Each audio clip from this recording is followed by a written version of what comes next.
been very honored to be asked to host the first gubernatorial forum, and we are very grateful to our two candidates to come all the way down to Bristol and to address rural issues, and that's going to be the focus today. I wanted to let you know a couple of things. One is this is being streamed live and is also being recorded. The Rural Caucus is using the hashtag RuralForum17 for those of you who tweet.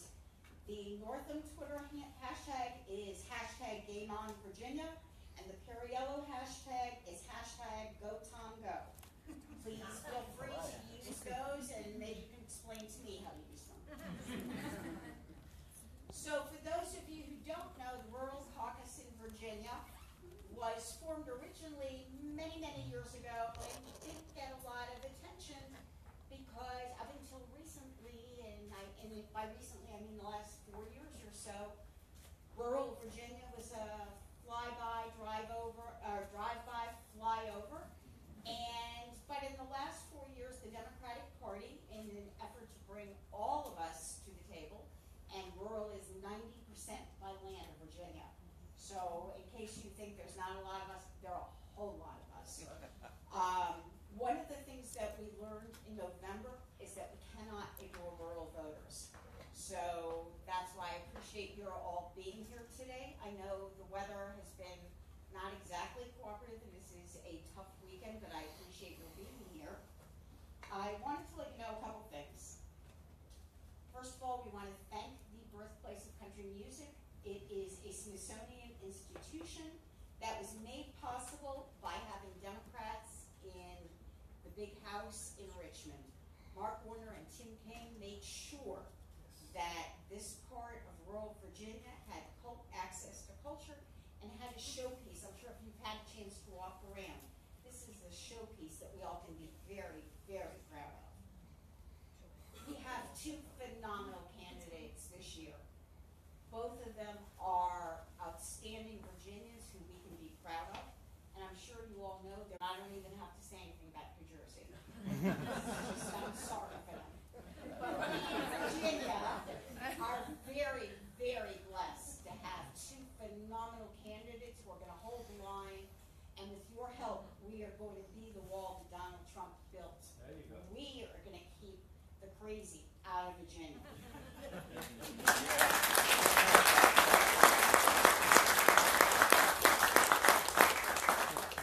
The purpose of our forum today is to focus on candidate issues that affect rural communities. And we have some basic rules of fairness. And I was joking that this is race weekend and we really need flags, but we're all Democrats, so we don't need flags. We all know how to treat each other fairly and show respect, so I know that you all will, no matter who you are supporting, or if you are undecided, I hope that you will, no matter what happens, come November, you will vote for a Democrat in Virginia. I would ask that you be respectful and allow candidates to answer. And we have chosen 2 questions from out of the bucket if we have time. And there has been a coin flip, and Lieutenant Governor Northam has first. With that, I'd like to introduce you to our moderator today, who I think probably won't answer the phone. One of the things we are most proud of in Virginia is, and especially in rural areas, is we have strong women candidates, and we have strong women who get elected. Allison Mays is in her 2nd year as a Washington County Board of Supervisors, and I hold her up as an example because people ask, how can they get involved in politics? You know what the answer is? Start locally. In your Board of Supervisors, Constitutional Officer, School Board. Get involved. So we're very, very proud to have Allison as our moderator today. And her other job is she's the Director of Corporate and Government Relations for the Barter Theater in Abingdon, which if you have not been to, please go. That is a world-class theater that, again, culture in rural areas is so important. And with that, I'm going to pass the microphone to Derek Hitz, who will start us today with the Pledge of Allegiance. Great. Good morning. That's right. Good to see you. Yes, sir. Please rise. I pledge allegiance to the flag of the United States of America and to the republic for which it stands, one nation, under God, indivisible, with liberty and justice for all.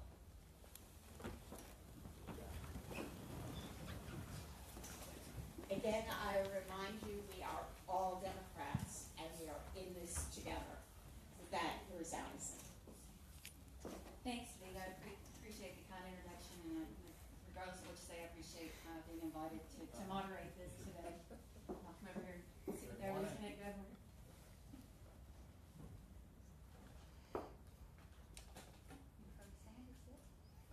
I'll stand if that's okay. Okay, sure.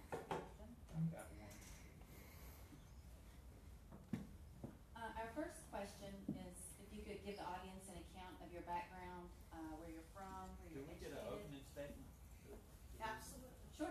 Is that okay? Yeah, absolutely. That's why I understood, but if we want to do differently, that's. Nope, you're fine. No, well, thank you, and good morning to Southwest Democrats. Thank you all for being here. And Julie, thank you so much for all the work that you've done for Democrats, and thanks for organizing this today. And Allison, thanks so much for taking time out of your busy schedule and to be here to help get our message out and let folks get it across the Commonwealth everywhere we go.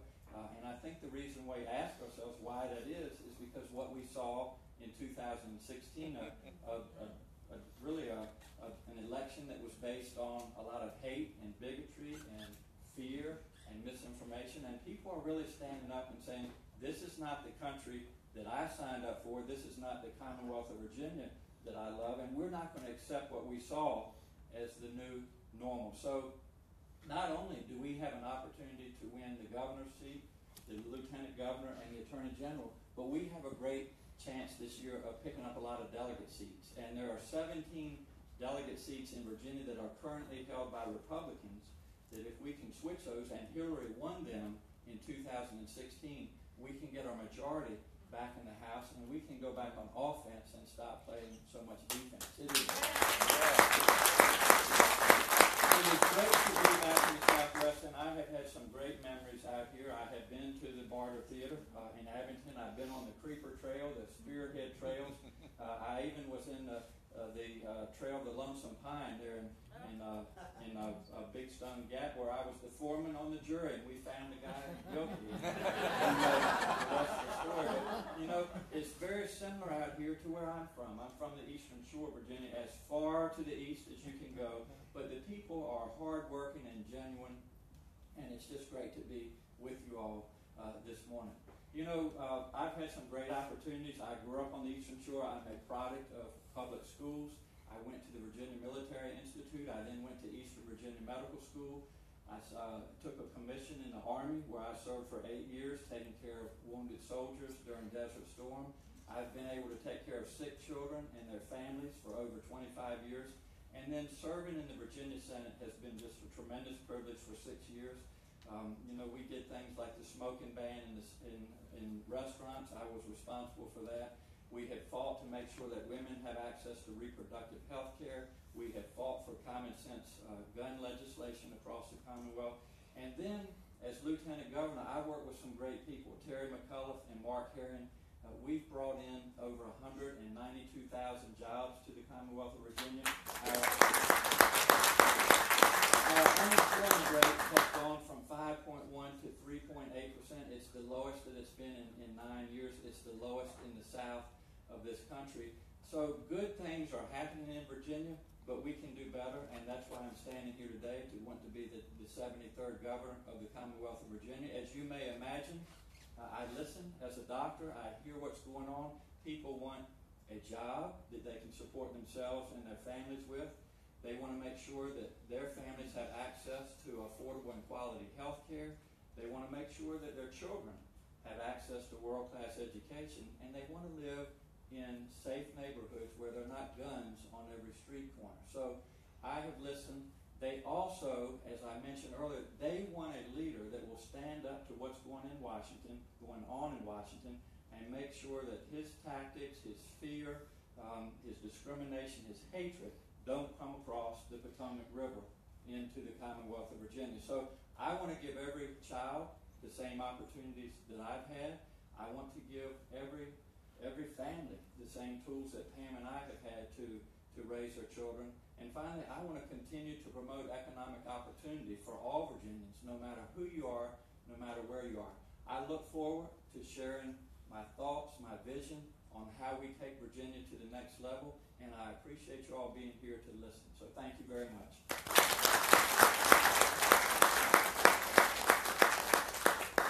And kind of following up on what you just said, our elected members here in Southwest Virginia are all Republicans in the General Assembly, and our area voted overwhelmingly for Trump. How can you restructure the mindset of voters in Southwest Virginia so that they will vote for a Democrat in the fall election? Well, it's a great question, Allison. And, one of the things that I bring to the table, I am from rural Virginia. I grew up on the Eastern Shore on a small farm. I have worked hard all of my life. And, I just mentioned that our unemployment rate in Virginia is at 3.8. It is nowhere close to 3.8 on the Eastern Shore or in the south side of Virginia or the Southwest. So how do we help with that? First of all, we need to be here. We need to be here to listen and hear what people are feeling, what they're saying. That's number one. Number two is there is some very low-hanging fruit that is just, to me, unacceptable in the Southwest and rural Virginia. The first of which is there are pockets of Virginia, believe it or not, that still don't have access to broadband. In 2017, if we're going to help businesses grow and also recruit businesses, manufacturers, etc., we've got to have coverage for broadband. We also need cell coverage. Everybody relies now on their cell phone, so we need to take care of that. And we've done a lot of good work, but we still have a lot of work to do. Finally, it's about workforce development. And we have worked with the community colleges, the University of Virginia at Wise, really talking about the jobs of the 21st century. And they're in what we call STEAM-related areas: science, technology, engineering, the arts, and math. So we have worked hard to bring skills to jobs. We need to prepare our young folks for the jobs of the 21st century. And so that happens by working with your community colleges, your businesses. We just rolled out a plan a few weeks ago called G3. It stands for Get Skilled, Get a Job, and Give Back. But this will be 2 years of free community college with the understanding that if a person finishes those 2 years and they become certified, then they will give a year back in public service. That's what I did through the United States Army.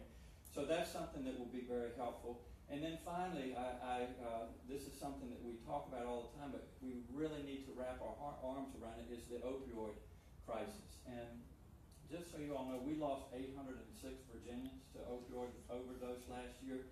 This year, believe it or not, we've lost over 1,400. That's more individuals than would die in motor vehicle accidents. We should all find that is unacceptable. So as a doctor, it has been something that I have traveled around the Commonwealth. I've been to the Community Service Board in Lebanon, talking to them about that very issue. And so we need to all work together. We need to work with providers such as myself. We need to work with law enforcement. And finally, we need to make sure this is a problem that doesn't discriminate. We want to make sure that if there's someone out there that is a friend of yours or a neighbor or a relative or whatever, that we're here to help them. So please share that information with others around Southwest Virginia. How would you be able to get things done with a Republican majority in both chambers? It's a great question, and let me just tell you a little bit about my experience. I did not have any political experience before 2007. I was a doctor that was starting my practice and growing my practice, my business in Norfolk. I did a lot of volunteer work for what's called Edmark Hospice. I still do that. I oversee the care of about 70 terminally ill children. And then it was almost like a light switch went off and said, I can either sit back and watch the demise of the Chesapeake Bay continue, which I grew up on, or I can continue to complain about my interactions with insurance companies. I was spending more time talking to insurance companies, getting things authorized than I was seeing my patients. So I decided I'm going to get in. I'm not going to be a bystander anymore. So I ran in a very conservative district. People said I could never win. It was against an 8 standing here, so I was successful. The first day, literally, after I was sworn in, I got a knock on the door to secondhand smoking. He said, "You as a pediatrician would be a good person to patron that type of legislation." So I said, "Yes, sir." And that's what you do when the governor asks you to do something. Yes, ma'am, depending on who the governor is. And so I wrote the language for the smoking ban. It passed in the Senate. I went down to the House, and as we say in Richmond, it caught a bit of a fever in the House. They said that's too much government in our lives. Government shouldn't be telling businesses how they should run. And so it was defeated. And so what I did is I went back and talked to my friends on the other side of the aisle in the off season. And I told them, I said, there are over 1,000 deaths in Virginia every year from secondhand smoke. This is the right thing to do for Virginia. And so I went back with the very same language in 2009, and it passed in the Senate, it passed in the House, and it was signed by Governor King. So nobody rolls into Richmond with a monopoly on ideas. I don't have a monopoly on ideas. If you think about it, there are 140 legislators, 100 delegates, and 40 senators, and they're all representing their district. And so in order to get things done, and we call it the Virginia way, we may agree to disagree, but at the end of the day, we have to bring people to the table and talk about what's in the best interest of Virginia and do that for Virginia. And so that's my reputation. I have friends on both sides of the aisle. I feel very strongly about my values and principles, which I bring to the table, but I am open-minded and I listen to all people in Richmond. And so I think that, after we have watched what we have in Washington, we need civility in public service here in Virginia, and that's what I'll bring to the table over the next 4 years. President Trump said he would bring back twice as many coal jobs as had existed before he was elected. Do you believe this is possible? And if not, what can we do to replace our lost coal jobs? Yeah, it's a great question. Now President Trump sold America a bill of goods, okay? He has made more promises than I have ever heard anybody talk about that he cannot deliver on. To start with building a wall and having Mexico pay for it. And I think that there will always be people that will continue to support him, but time will help us. And that's why I went back to what I said earlier.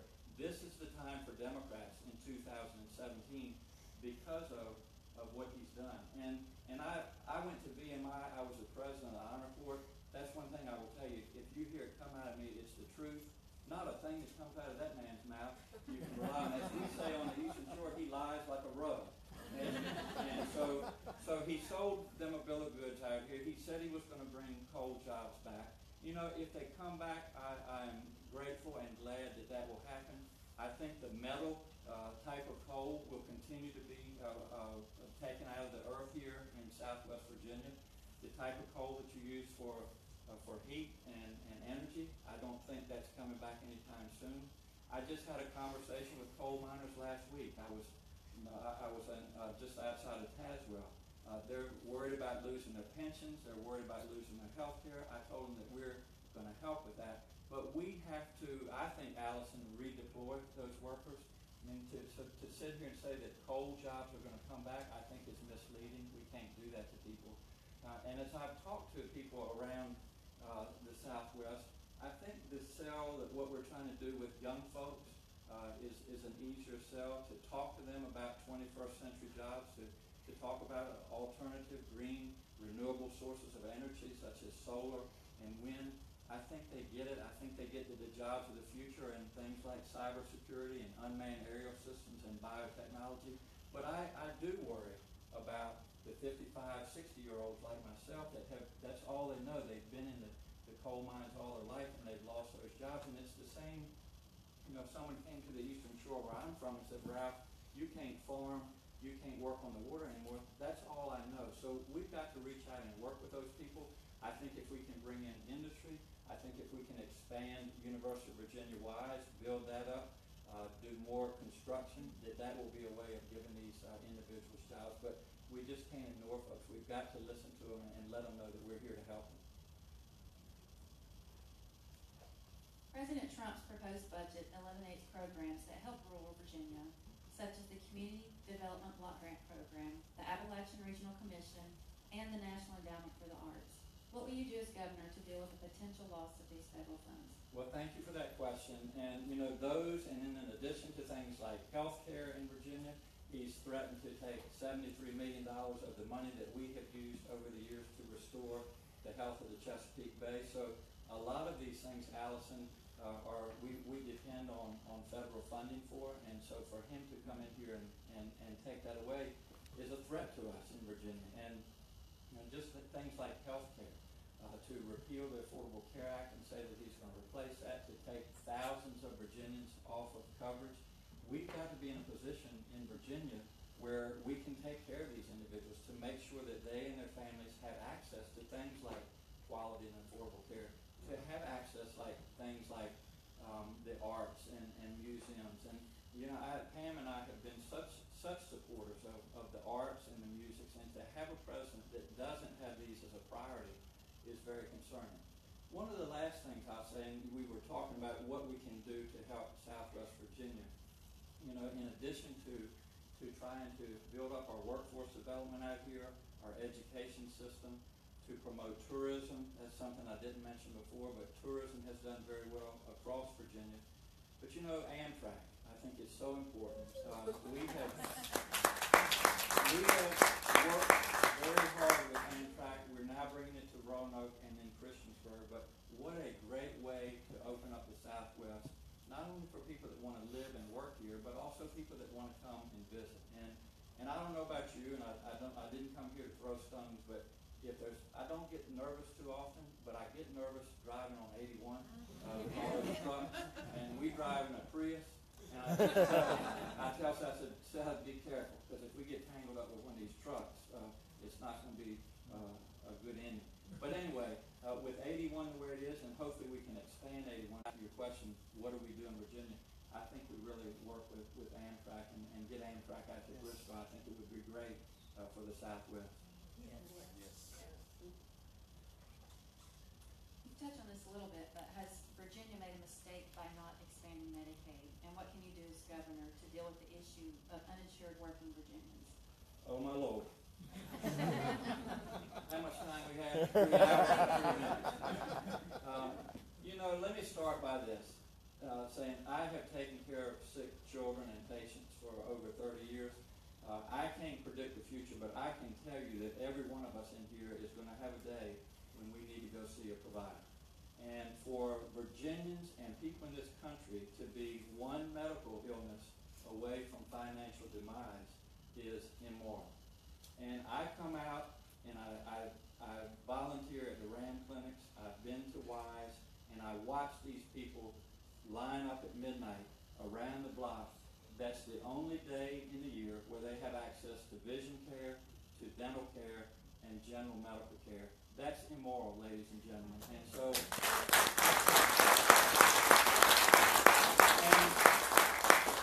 and we, the very people that come and help in those clinics, and we, the people that talk about jobs and talk about the importance of education, these folks continue to go vote for the very people that do absolutely nothing for them at the end of the day, and that's one of my frustrations.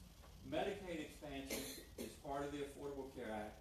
It is intended to give up to 400,000 working, and I would underline the word working, Virginians access to health care. When people don't have access to health care, where do they go? They go to the emergency room if they think that they can pay for it. There's a time and a place for the emergency room, but it's not where preventive care takes place, and it is very, very expensive. So we have fought this battle every year. I actually wrote the language for Medicaid expansion. I am very familiar with it, and it has been a political football in Richmond. And I will be quite frank with you.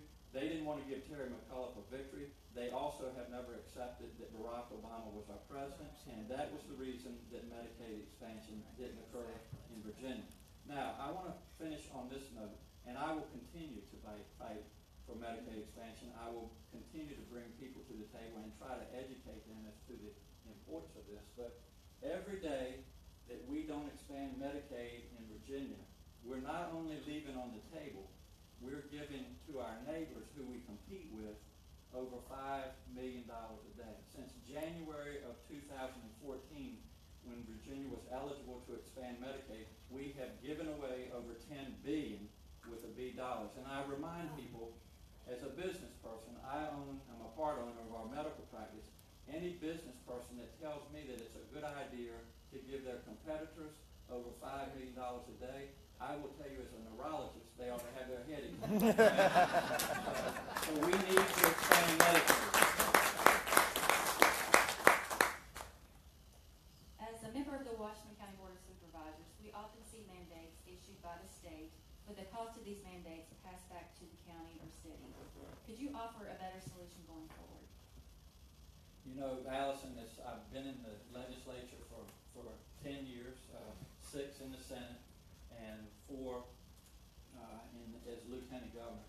I hear unfunded mandates all the time, and so it's, I think, easy sometimes for legislators to talk about, well, we're going to cut this and we're going to do this or that, and not think about the unintended consequences of what that does to the localities. And as you all know, here in Virginia, we work under the Dillon rule, and so that means that we have to have consistency. But you know, anytime that they talk about, for example, I know you're very familiar with cutting the beepoll tax. That's a very popular thing to talk about in Richmond, that they want to get rid of the beepoll tax to help businesses get started and get on their feet. And I get it.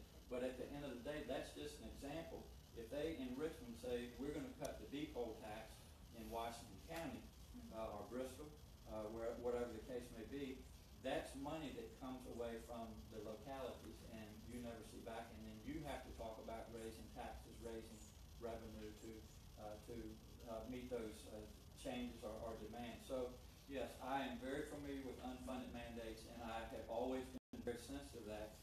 It doesn't just affect folks here in Bristol or Washington County, it affects folks all across the Commonwealth. So we need to be very sensitive as policymakers in Richmond that anything that we do statewide, if that has an effect on the localities and pulls money away from those areas. School is another thing, education.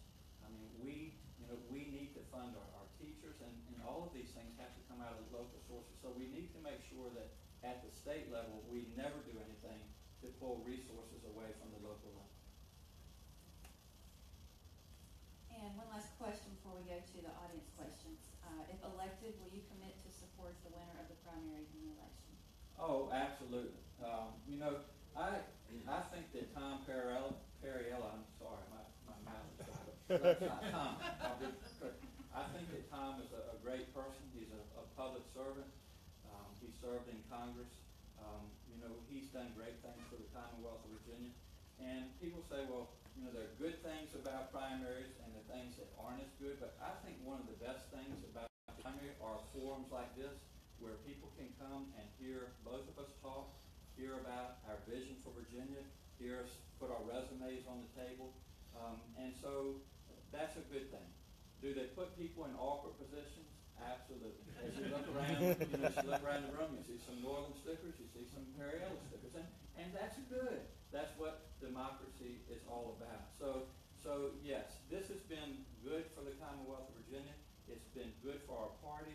It's been good for, as what we'll talk about later, as a coordinated campaign. Not only are we helping the statewide elections, but we're helping these delegates to get our majority back in the House. And then, of course, in 2019, we need to pick up a couple of Senate seats. And then finally, Democrats will be back on offense and not be playing defense. We'll be proactive rather than reactive. So I can't speak for anybody else, but I'm a Democrat. I'm proud to be a Democrat. I believe that good things have happened and will continue to happen in the Commonwealth of Virginia as we elect Democrats. So once we get through the primary, we will all come under the same tent, as we say, and we will put our focus on November the 7th. And I will tell you right now, it's going to be a fight. Virginia, and it was mentioned, Dee mentioned it earlier, there's a gubernatorial election in New Jersey, but it's pretty much been decided. So there's going to be a tremendous amount of focus and energy and resources that come into Virginia for the governor's election. So this is our time. I'm telling you right now, and I probably wasn't as excited as I should have been early on, but 2017 is our time for Democrats. And I can tell you in this business, the pendulum swings hard and fast in politics, and people are fed up with what they're seeing in Washington. They're going to do everything they can with our help across Virginia to make sure that President Trump doesn't bring his ways into Virginia. So the answer to your question, Allison, we will all come under the tent together. We will focus on November the 7th, and we will not only keep Virginia blue, but we will make Virginia bluer than it already is.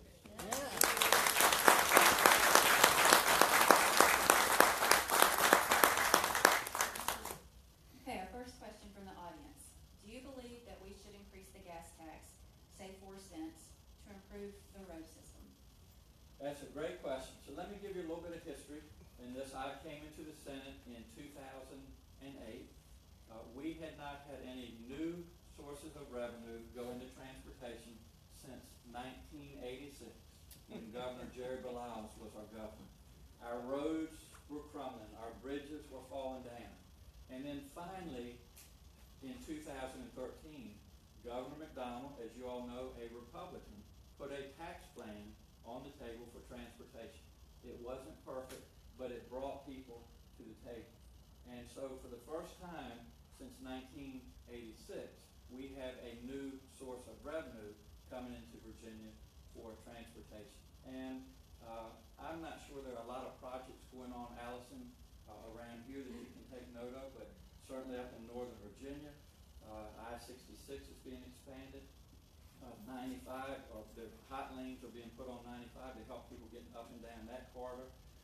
Over in Hampton Roads, 64 is being expanded between, widened rather, between Hampton and Williamsburg. There's some projects going on around the Norfolk, Virginia Beach area. So good things are happening. The question is, can we do better? Now, this is getting into the weeds a little bit, and I don't want to complicate things, but there are regional gas tax as part of that 2013 plan.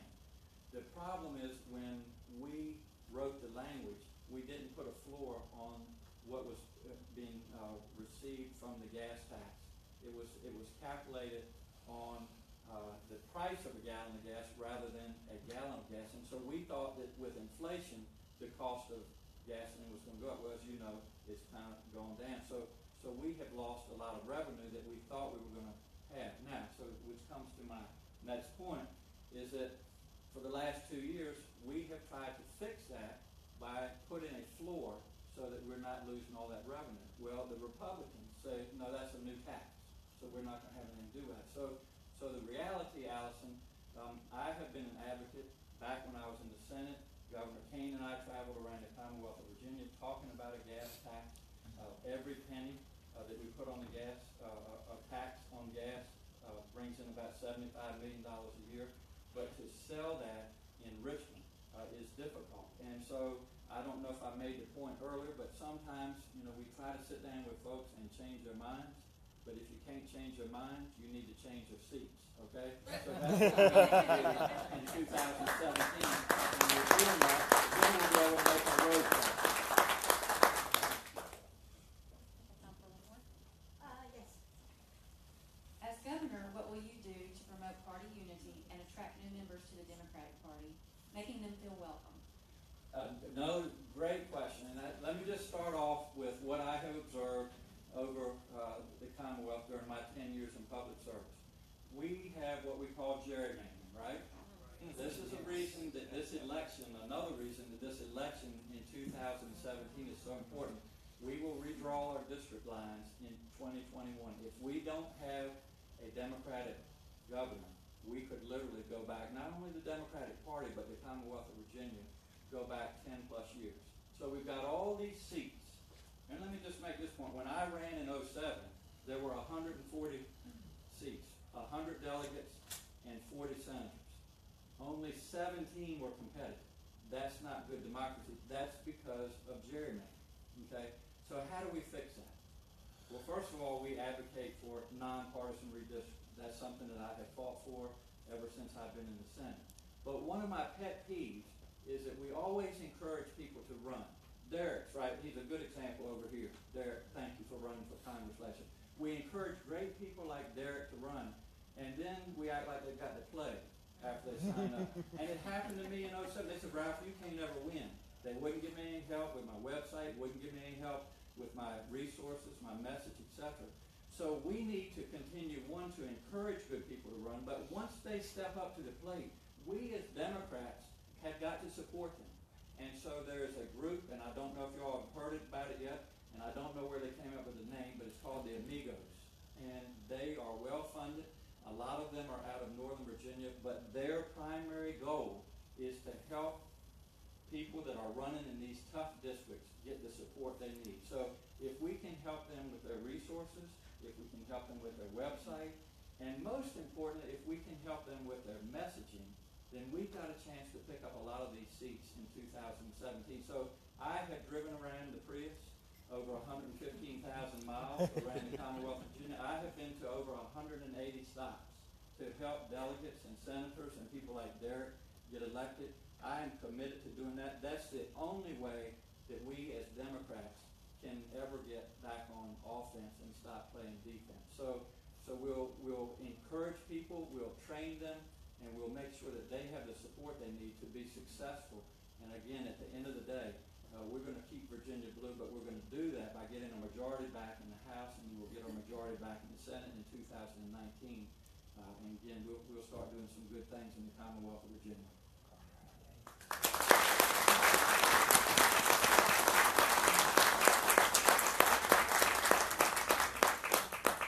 We are now going to do a switchover, and then both candidates at the very end will have a chance to address you one more time. Thank you. Thank you all. Thank you.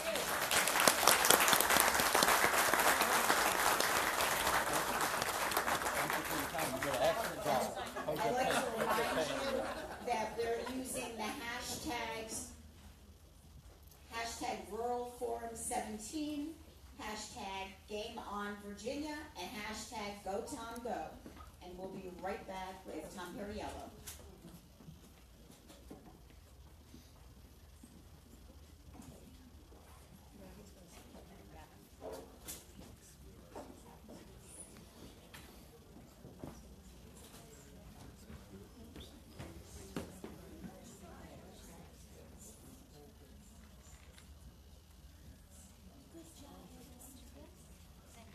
Absolutely, you guys great.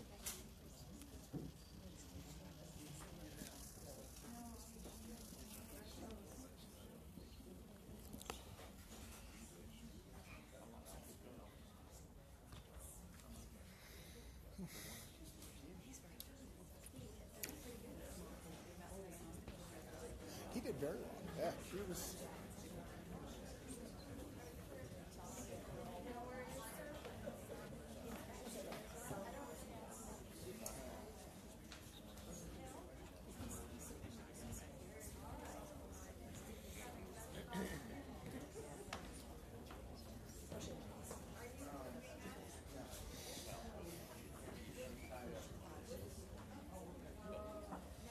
There we go.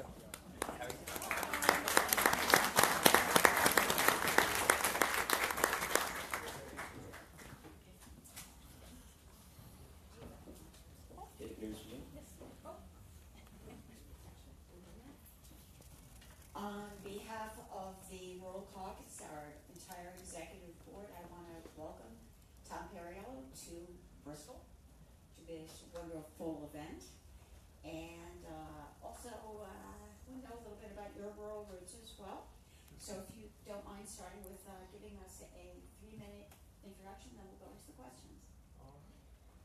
Thank you so much for having me. Thank you for organizing this forum. This is our 3rd time in Bristol this year. We've done over 25 events in rural areas just this year as part of the campaign.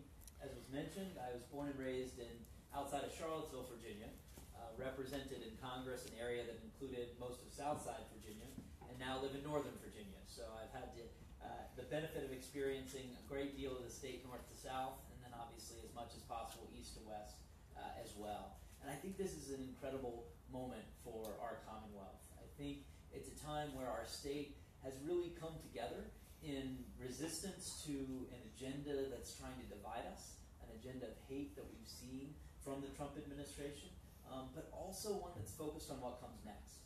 We have a great deal of pain in many of our communities, as well as a great deal of potential.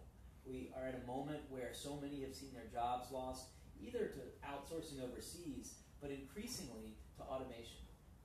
Over 85% of the manufacturing job losses in the country have actually been to automation, not to outsourcing. So as we start to think about how we're going to create the next generation of jobs, it's important to understand what in fact has been the threat to those jobs.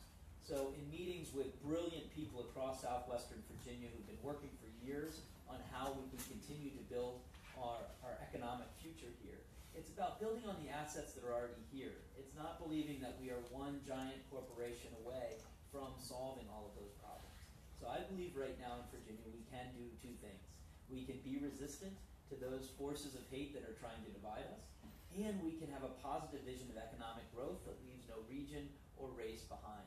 I believe that the new energy economy can be an enormous part of that, as well as relocalizing food production and other matters that can create jobs right here in the community. And the reason I know this is because we're already doing it across Virginia. In Southside Virginia, where we'd seen tremendous job losses, we were working with farmers to capture methane coming off of cow manure to power their own farms and be able to sell back to the grid. But like we've seen time and time again, the barrier to that was not the brilliance of the people across Virginia. It was political barriers that got in the way of people having a shot. It was electric utilities who wouldn't let people sell back to the grid. We have in this state, for all of our political divisions, the largest contributor to both political parties in Virginia is Dominion Power and the other electric utilities. And they are standing in the way of the kind of new business creation and job creation that could be unleashed across Virginia. We have the talent, we have the ability, we have the innovation all over the state. There are more people working today in clean energy jobs than ever before. We continue to have agriculture and forestry be incredibly important parts of our economic development across the entire state. We just need to get the politics out of the way and let people be the innovators and job creators that I know they already are here in Virginia. Thank you.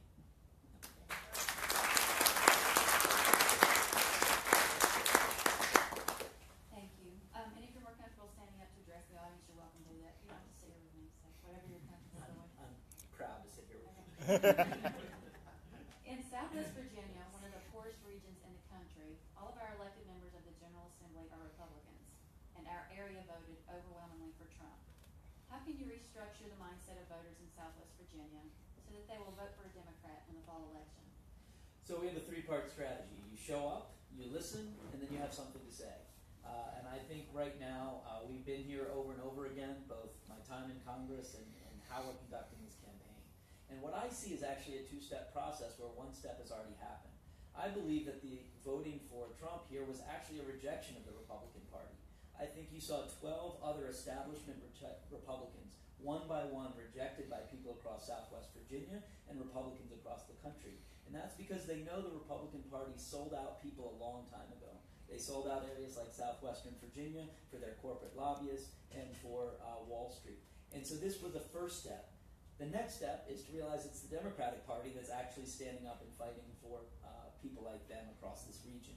What we saw first was Trump being able to speak to that by showing up, and I respect the fact that he did show up in a lot of places. Don't respect a lot about him, but at least he showed up. But what he was offering was smoke and mirrors. And as the smoke is cleared away and the mirrors have broken, what people are saying is, okay, if it wasn't the Republican Party and it's not Trump, who is it that actually gets the challenges that we have in our communities? I believe if we run the right kind of campaign this year with the right kind of candidate that understands the threats that have been happening in communities like this and across the country, we have a once-in-a-generation opportunity to win folks back. And the fact of the matter is people are already there. One of the mistakes that I think people make is assuming that the legislators here actually represent their constituents instead of the Koch brothers and others who actually write the big checks to the Virginia Republican Party. I'll give you a few examples. People I've met throughout Southwest Virginia want addiction to be treated as a disease and not a crime. This is something where the policymakers are still stuck in a 1990s mindset that the solution to our problems is to lock up as many people as possible for as long as possible. On the issue of addressing mental health, it is our law enforcement officers that are leading the charge for us to take the mental health crisis seriously, because too often they're being asked to be the mental health providers of first resort. Virginia, for all of our progress, continues to over-incarcerate, and it costs taxpayers money. On Medicaid expansion, how many folks in the counties around here can literally look across the border at people, maybe even relatives, who have Medicaid expansion and say, why are we literally seeing hospitals close in our neighborhoods instead of seeing something that could get 400,000 people life-saving care that includes addiction services and mental health services as well? I think the people are already well beyond where the Republican Party is. It's their own Republican legislators that haven't caught up. That's why I think we have this once-in-a-generation opportunity. But in order to do it, we have to show up, we have to listen, and then we have to have something to say. And that something to say is we are going to create a new generation of economic opportunities. I'm sure we'll get to that. But that's about multiple pathways into workforce jobs of the future that pay a living wage.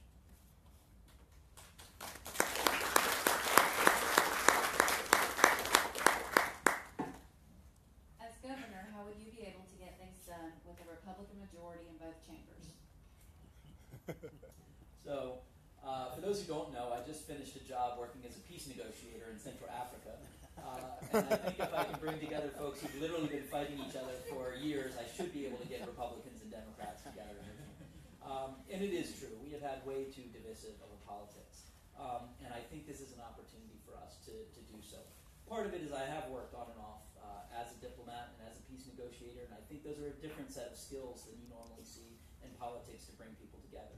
The second, which is part of that, is to identify common interests. And I do think ultimately, for all of the ideological differences I have with my Republican brothers and sisters, the reality is we do want our communities to be strong and healthy. We do want a strong Virginia. We need to find common ground on where we can get there. And I'll give you a couple of examples. We are the first campaign in Virginia history to call for 2 free years of trade school, apprenticeship program, or community college. This is because we live in an economy today, particularly with automation, where we're not looking at one pathway into the workforce.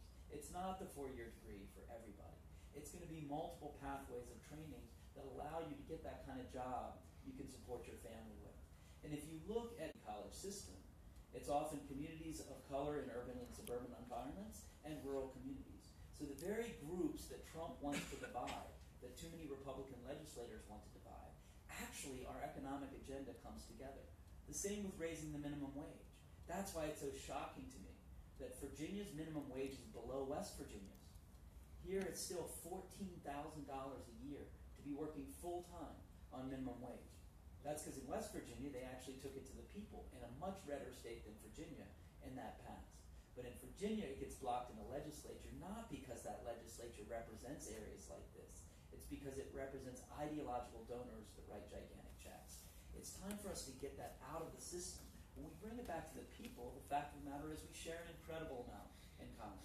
Part of why we're spending so much time in Southwest Virginia during this campaign, and many Democrats think I'm crazy to be spending so much time in Southwest Virginia during the campaign, is because I think there are plenty of people here who actually are excited about the progressive agenda we're putting together. And we want to perform well here so that when I get to the legislative session, people know that I actually have a foundation of support here. They know that I know the business leaders and faith leaders and others in these communities, so that we don't keep trying to win these fights in a back room in the General Assembly, though that work is very important. We want to shine a light on that and actually bring these, have these discussions happening in Abingdon and Bristol and in McLean and in Newport News. When President Obama would try to win fights with Congress in Congress, he would almost always lose. But when he went out to the American people and explained why the Ryan budget was bad for seniors, why it was bad for children, why it was bad for education, and let the people put pressure back on the legislatures, you saw a Republican Congress move. Those are the kinds of approaches we're going to take, a little bit of peace negotiations and a lot of showing up.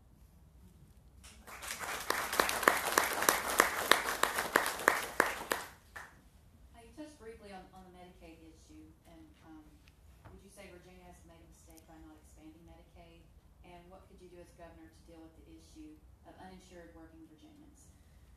Virginia, and let's face it wasn't Virginia, it was the Virginia Republican Party, made a massive mistake, and they made it over and over and over again every year. It was a moral mistake, an economic mistake, and a business mistake. We've seen over $10 billion now leave the state that could have been invested here in a healthier Virginia. But let's break it down for a second. First, 400,000 Virginians would have coverage today under Medicaid, but for the Republican Party of Virginia. This is not hypothetical. There's no ambiguity. 400,000 brothers and sisters, of our neighbors, would have health coverage. That health care coverage would include addiction services and mental health services. Now, this isn't just about those 400,000 people, though that alone should have been a good enough argument.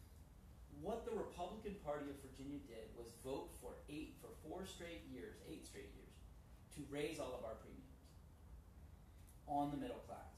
When those 400,000 are not covered, what happens? That coverage comes through the emergency room and is passed on to all of the rest of us through higher premiums. So the Republican Party of Virginia, for some reason, is willing to raise all of our insurance rates just to kick vulnerable people who are in the working poor.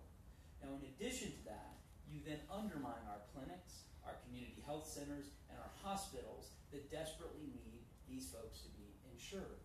We already saw a hospital close not far from here that almost certainly would have stayed open if the Medicaid expansion had happened. That's nursing jobs, that's doctor jobs, that's custodial jobs, that's restaurant jobs around that hospital in the community.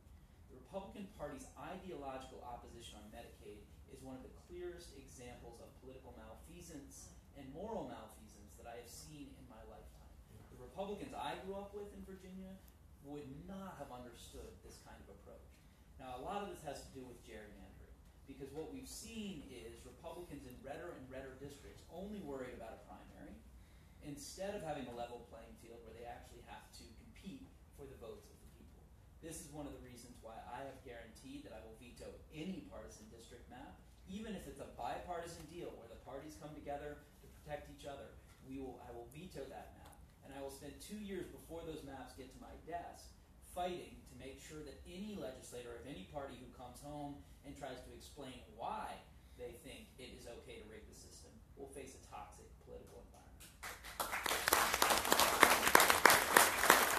But I want to just end very quickly with one of your premises. Would you say, assuming Republican control of both houses? I don't assume that. I believe with the right campaign this year, we can win the House of Delegates for the Democrats. We can run the tables on this and face a very different legislature next year that is willing to actually put the people before these ideological interests.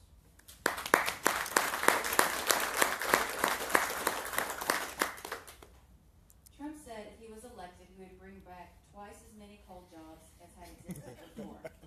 Do you believe this is possible? And if not, what can we do to replace our lost coal jobs?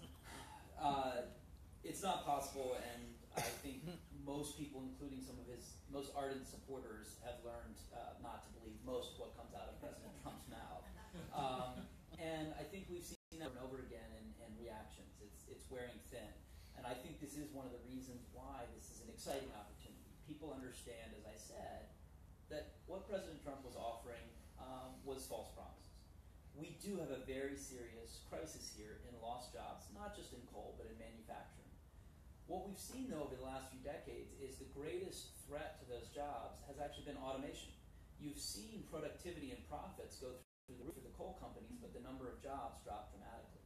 As one of the coal miners mentioned to me recently, who I was meeting with, they said, we understand. If the coal companies could still pay us $2 an hour, they would be doing it. They're not in the business of creating coal jobs. They're in the business of creating coal profits. What we need to do is figure out what actually can create living wage jobs here in the community. And I'll be honest, there is no quick fix.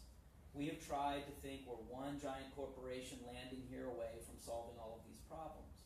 But as one of the economic development professionals in Russell County said to me recently, we've learned that if we build it, they will not come necessarily. We have to grow it here in our communities. We need to do asset-based development. There's so much that we do well here. Clinch River Valley has the greatest biodiversity in all of North America.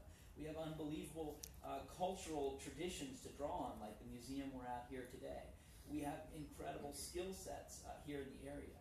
But one of the things elites got wrong during the NAFTA debate was this notion that every furniture maker was going to become a computer coder.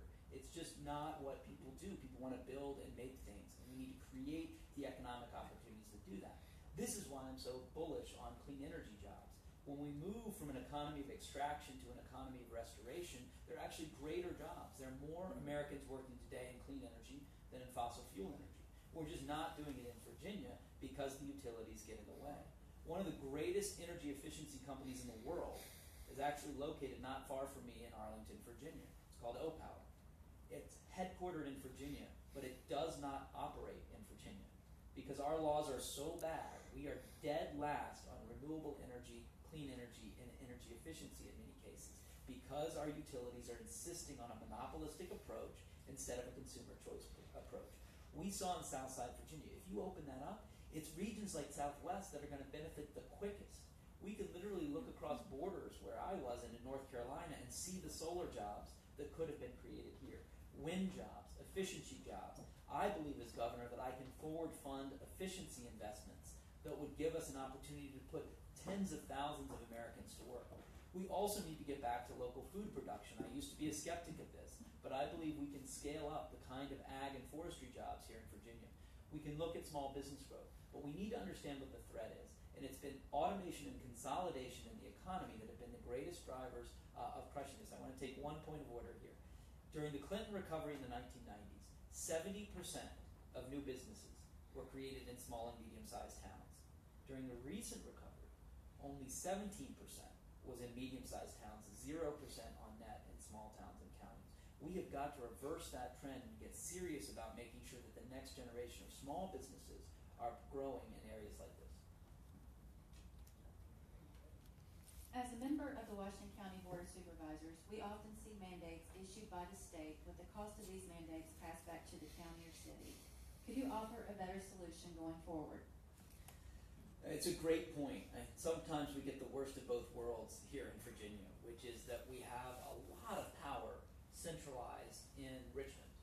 Because of the Dillon Rule and other factors, there's actually enormous limits on local community sovereignty to handle problems like this. But then that same legislature only meets 45 days out of most years. So we neither have a full-time legislature that is actively engaged with localities on these questions, nor do we allow localities to take care of these problems themselves.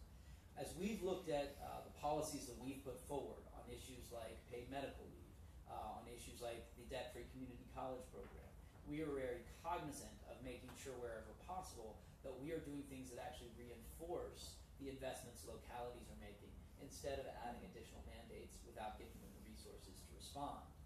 We continue to see this on two of our greatest challenges, education and infrastructure. We have increasingly, in other parts of the state, regional economic development, but the inability to actually develop regionally. Northern Virginia and Hampton Roads certainly are two of the greatest examples, when you have 7 different cities that are essentially operating as one metropolitan environment. So in these areas, I think some of it is either going to need to be that the legislature, which I would support, the legislature and the state government stepping up and being a better partner to localities, or creating more space and flexibilities for localities to address some of these problems themselves. I think this is true in the area of economic development and workforce development. To me, that's a state issue, primarily as a responsibility, and that means that we need to put forward the resources to do so.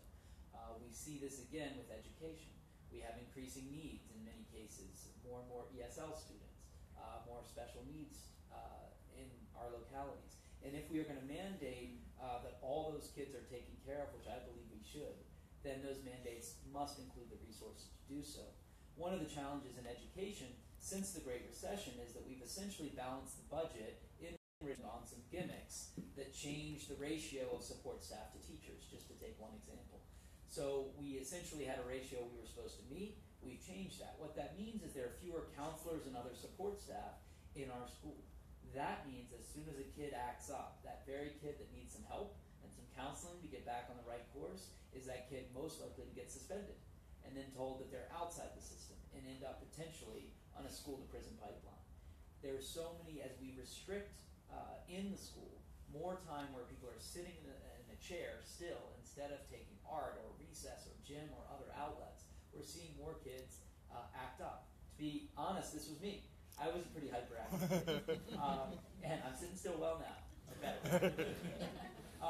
But for me, I still was in a school system at the time that allowed these other outlet programs and activities.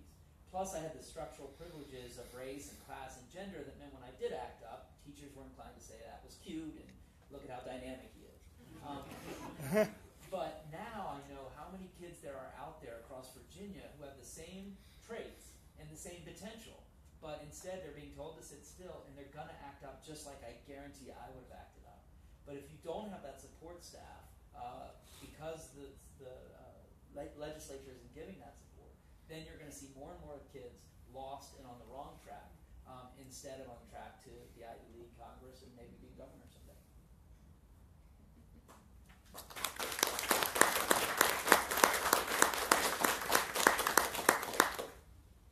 President Trump's proposed budget eliminates programs that help rural Virginia, such as the Community Development Block Grant Program, the Appalachian Regional Commission, and the National Endowment for the Arts.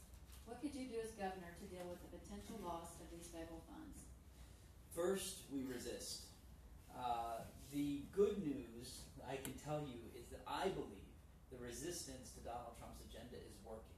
I believe that the unbelievable outpouring, I'm sure from people in this room, from the Women's March to marches on Monument to being at airports after travel bans, we have seen an unprecedented uprising across Virginia and across the country of not just progressives, but independents, of conservatives of conscience, saying this is not who we are. We are not a country that beats up on the vulnerable.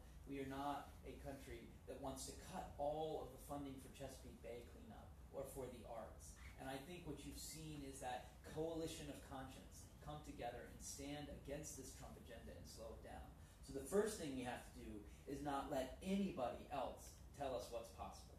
And I believe it's still possible to resist these draconian and terrible cuts. And part of it is because President Trump seems to be targeting the very communities that voted for him most. If you look at what he's done nothing but rhetoric on the opioid epidemic. He has done nothing but cut the ARC program and the community development grants. He's done nothing but go after Obamacare that has been crucial for so many rural communities, as more and more communities are finding out. So the first thing that we do is we show what America looks like. So many reasons I was so inspired to be at the Women's March a few months ago. But one was to show and remind ourselves visually that we are the majority, and we are not a silent majority.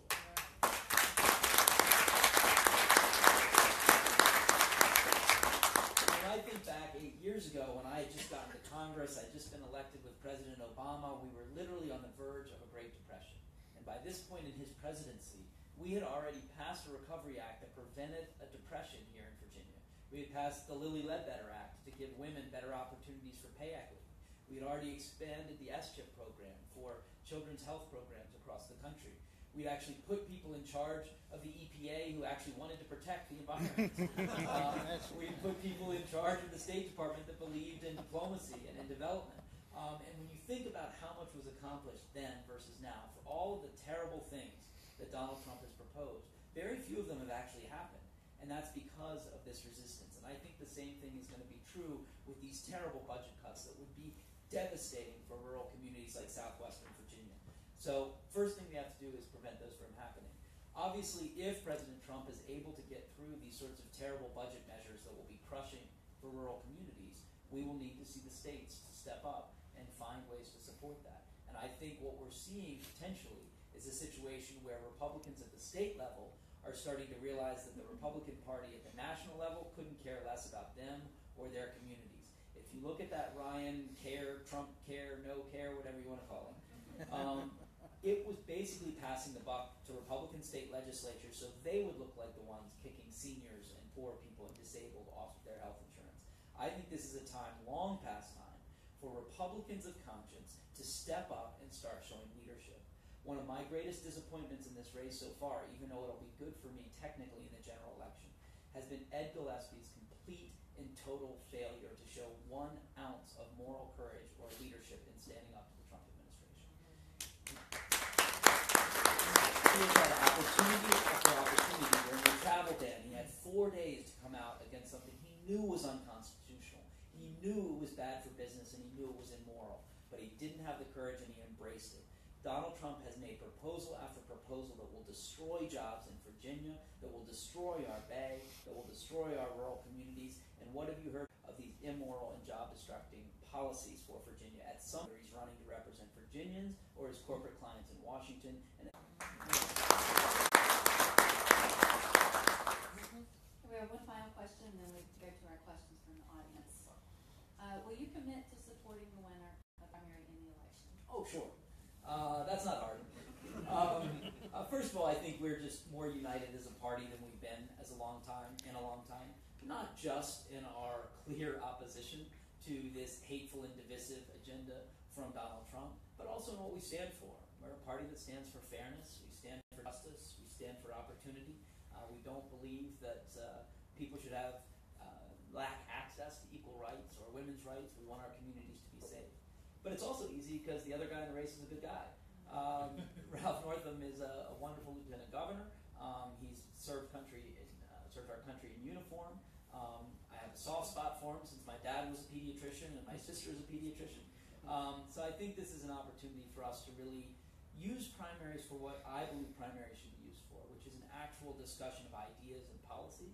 It's an opportunity for the voters in our coalition to have some say over the direction they want the party to go.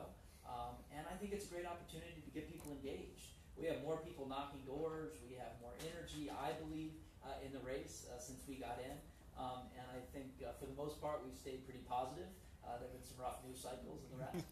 So this is a situation where I believe we will absolutely be united, not just myself and Dr. Northam, but really the leadership of the party. You know, one of the first things Governor McAuliffe said to me when we spoke about my entry into the race was, we're one party, and come June 14th, there will be absolutely no question that we are determined to keep Virginia blue. And I think that's important for a couple of reasons. First, obviously, we need to keep the governorship. There are two major reasons we need to keep it, aside from all the other policies we've talked about today.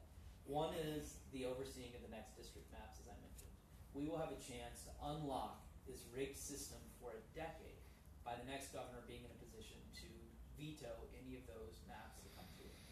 The second, and here I really want to give Governor McAuliffe tremendous credit, is to continue to be a brick wall against totally regressive, hateful, and backwards legislation that comes out of the state legislature.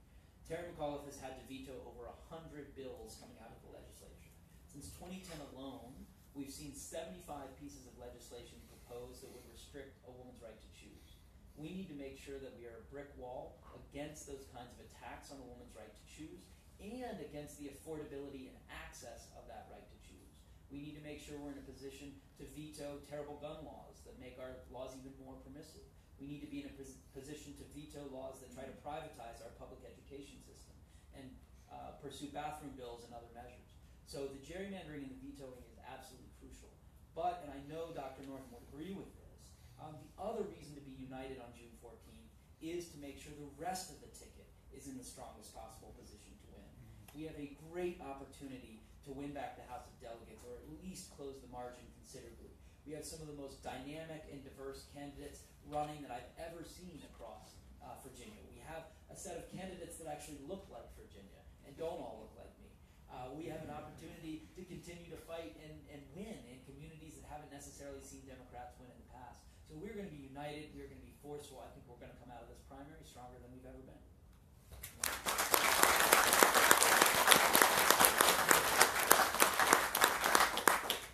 Okay, our first question from the audience. Do you believe that we should increase the gas tax, say 4 cents, to improve our road system? Well, we certainly need to make the investments in the road system, and I think from an economic standpoint, that's one of the most defensible ways to do it. It's a question politically of what is our best way to get the revenues that we need. First, let's start with the problem. We have severely underfunded investments in all our infrastructure, not just roads and tunnels, many of which are in desperate need of repair, but also rural broadband, smart grid technology, rail, public transit. These are all areas that we need to understand. Virginia has gone from being the best place to raise a family. We've dropped a few notches in education and infrastructure barriers because of our Virginia legislature and its Republican control have been those barriers. We also know that the attempts to try to solve this problem through tricks instead of raising revenue only ends up costing Virginians more. If you go all the way to the opposite side of the state and you look at that Portsmouth tunnel a few years back, it would have been a $2.3 billion project, and it was needed. But by trying to not raise the revenue and do it through a privatized approach that was handed to a company, that $2.3 billion project is going to cost $23 billion. And they've put $10 tolls on these tunnels that are crushing small business in Portsmouth.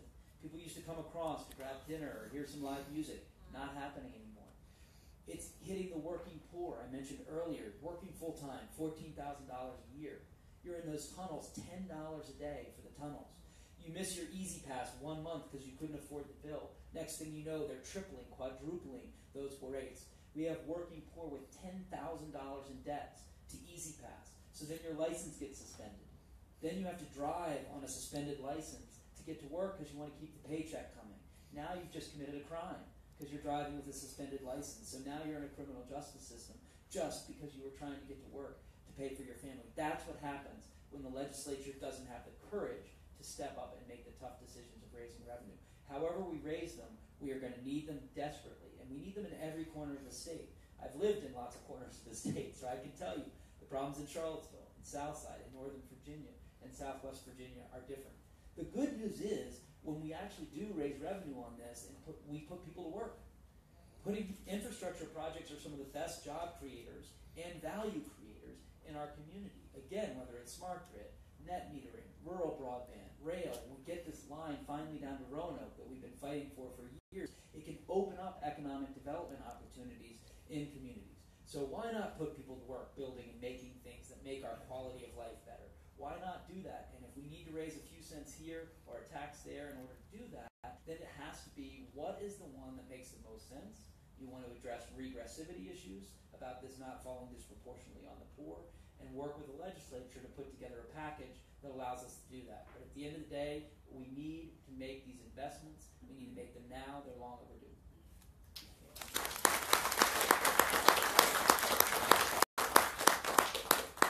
And our final question. As governor, what will you do to promote party unity and attract new members and making them feel welcome to the Democratic Party? Thanks. Well, I actually believe that you end up governing the way you campaign. Some people think you do it one way and then you switch once you're in office. But if you look at politicians of most parties, they tend to actually, show their colors on the campaign trail. So what we've tried to do is show our colors, and that includes showing up in parts of the state that Democrats haven't always shown up in. As I mentioned, we've already done 25 events just this year in rural communities. We've been west of Roanoke 5 times just this year alone. We are showing up both with those who haven't necessarily voted with Democrats in the recent past. But it would be absolutely wrong for us to do that at the expense of our own coalition.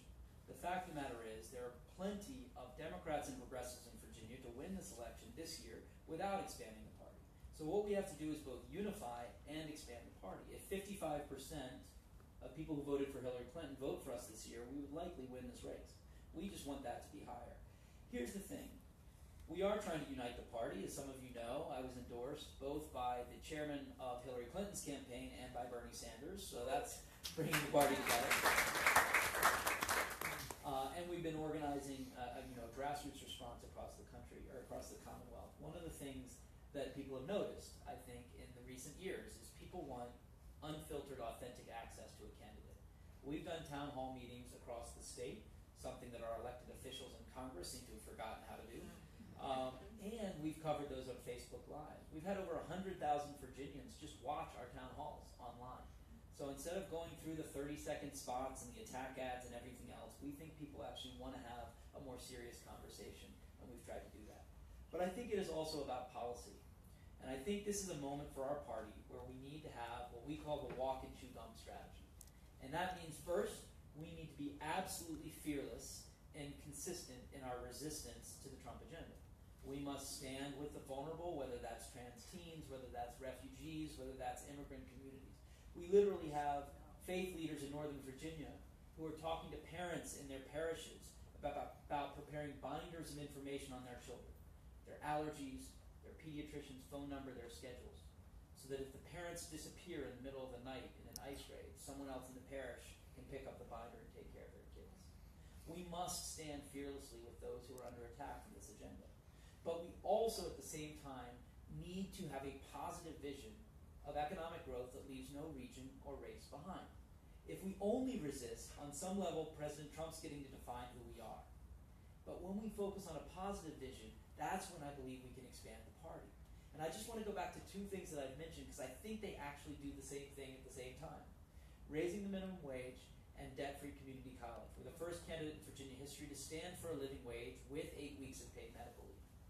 If you look at who is most likely to be affected by minimum wage jobs today, it is workers of color and workers in regional communities. overwhelmingly women. Over 60% of minimum wage workers are women, and it's not a coincidence. We systematically devalue the work that women do. So here we have an agenda that both gives our coalition a reason to show up and believe we care about them, but also something that makes an enormous impact in rural communities. Same thing with the community college system. As I mentioned, the greatest consumers by percent in Virginia are first and second generation immigrant communities in rural areas. So lo and behold, when we actually stand stronger for a more aggressive, progressive agenda, it also has the odd effect of being things that I find are resonating strongly as I go to Wise County, Russell County, and Lee County. People want to believe a very simple thing, which is that their kids are going to have an opportunity to live a better life than they live.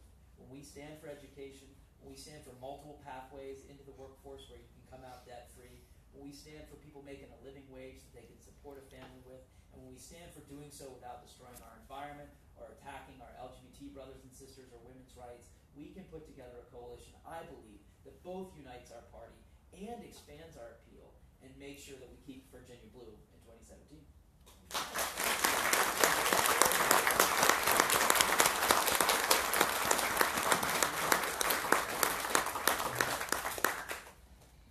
Thank you all for being here. Thank you, Tom. Thank you, Allison. Thank you, Allison. And thank you on behalf of the Rural Caucus. All of you are invited, if you have not already joined, to join Rural. Thank you to my executive board, without whom we could not do anything. And once again, thank you to the Birthplace of Country Music Museum for allowing us to be here today. They decided not to do that. Okay, all right, thank you. I would ask that, I'm sure all of you will get out into your communities and support your candidate, but come November, he will be the wall. And he built us, and now he's going to answer to us. Thank you all so much for being here, and have a wonderful weekend.